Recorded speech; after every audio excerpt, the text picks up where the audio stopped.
सभी बच्चों को प्यार भरा गुड मॉर्निंग। आइए, जैसा कि आप सभी जानते हैं कि 3 चैप्टर तक मैंने इकोनॉमिक्स को पढ़ा दिया है। आज से शुरू होने जा रहा है चौथा चैप्टर, जिसका नाम है हमारी वित्तीय संस्थाएं। और ये गर्मी की छुट्टी है, और गर्मी की छुट्टी में भी मैंने सोचा बच्चे को कुछ जानकारी दे दूं। चलिए उसी दौर में आते हैं और शुरू करते हैं। पहला क्वेश्चन है, वित्तीय संस्थान से आप क्या समझते हैं? चलिए इसका आंसर जानते हैं।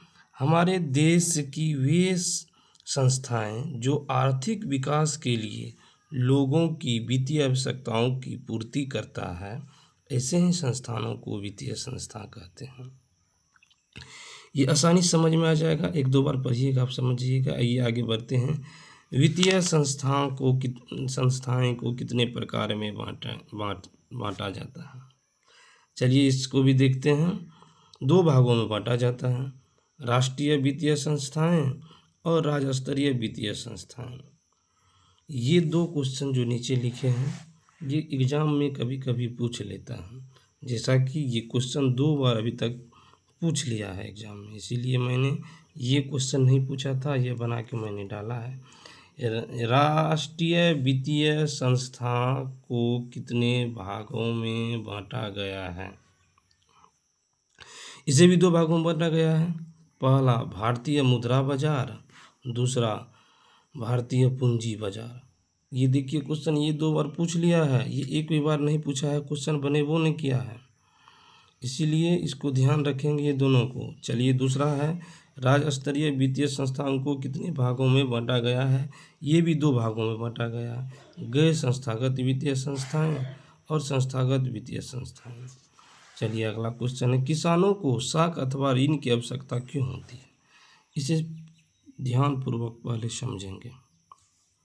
किसानों को साख अथवा ऋण की आवश्यकता इसलिए होती है कि क्योंकि हमारे देश के अधिकांश किसान छोटे छोटे होते हैं, यानी बड़ा बड़ा खेत नहीं होता है।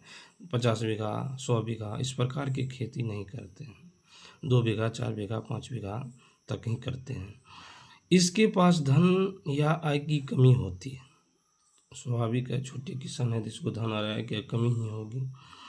साथ ही हमारे देश की कृषि मौसम पर आधारित है। वर्षा हुआ तो बढ़िया फसल, नहीं हुआ तो नहीं फसल, जिससे कभी कभी किसानों की सभी लागत डूब जाती है। वर्षा नहीं हुआ या सुखाड़ पड़ गया, किसान की सब कुछ डूब जाती है, जिससे किसानों को साख अथवा ऋण की आवश्यकता होती है।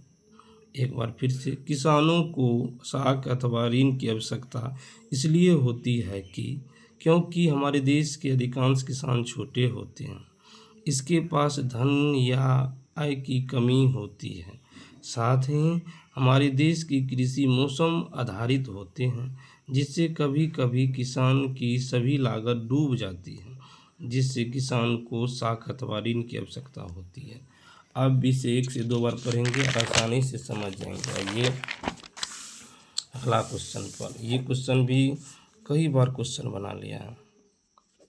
व्यावसायिक बैंक कितने प्रकार की जमा राशि को स्वीकार करती है?